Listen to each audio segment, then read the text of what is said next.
Harris for President spokesperson Sarafina Chitika released the following statement after Donald Trump's speech in Minnesota. Tonight in Minnesota, a bitter and unhinged 78-year-old convicted felon kept clinging to his lies about the 2020 election he lost, being rigged, rambled about his former opponent, and golfing and made excuses for why he's afraid to debate Vice President Harris. Donald Trump said that if he loses, our country is finished. Yesterday, he promised the end of democracy if he wins. Then there's this statement on Trump's promise to end democracy. When Vice President Harris says this election is about freedom, she means it. Our democracy is under assault by criminal Donald Trump. After the last election Trump lost, he sent a mob to overturn the results.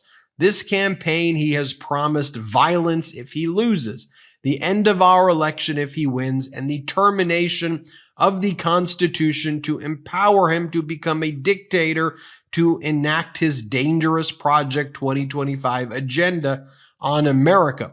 Donald Trump wants to take America backward to a politics of hate, chaos, and fear this November.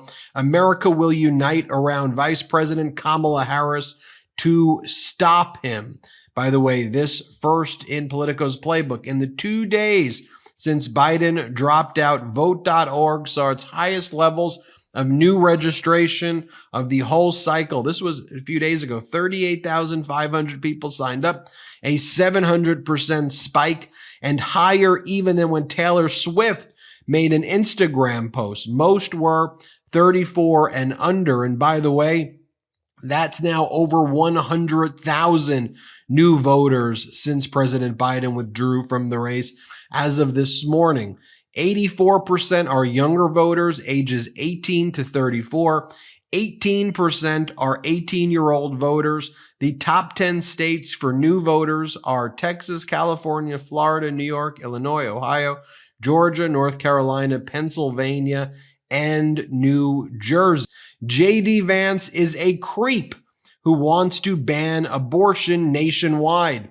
J.D. Vance's obsession with controlling women's most personal healthcare decisions, from voting against protecting access to IVF, to advocating for tracking women's menstrual cycles, to calling for a national abortion ban to bar women from traveling to access the care they need, isn't just bad policy, it's creepy.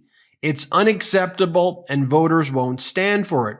Women have had enough of the Trump-Vance Project 2025 ticket threatening to block access to critical health care, and they're going to shut it down by sending Vice President Kamala Harris to the White House. And to Trump and his Project 2025, we are not going back.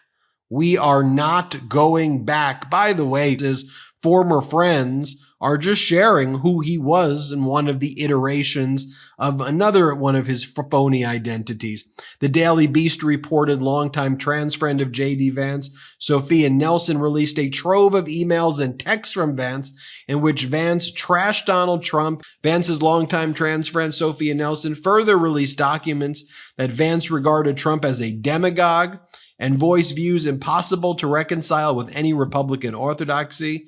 He said Vance backed compensation for redlining, said Justice Scalia was homophobic and a very shrill old man, and Scalia's concept of judicial minimalism was a political charade.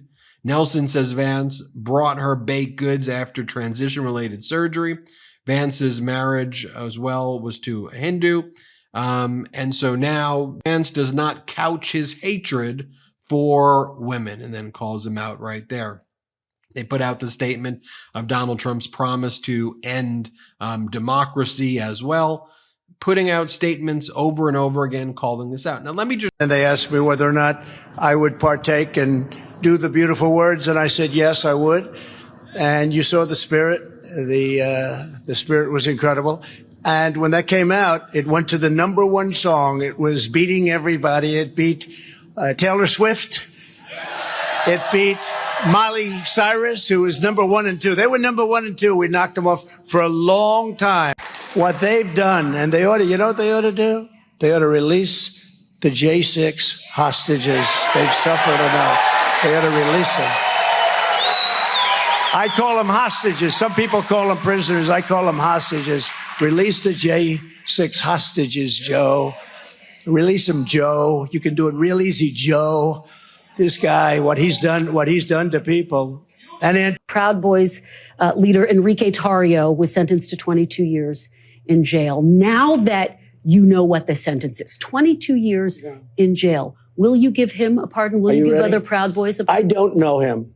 I never met him. I never heard of him until I started reading this Will stuff. you pardon him? But I want to tell you, he and other people have been treated horribly. Will you pardon him? In Minneapolis, I'd certainly look at it. I'd look at that, and I'd look at all the other people that have suffered, the J6 people. In the White House resident, how do we know?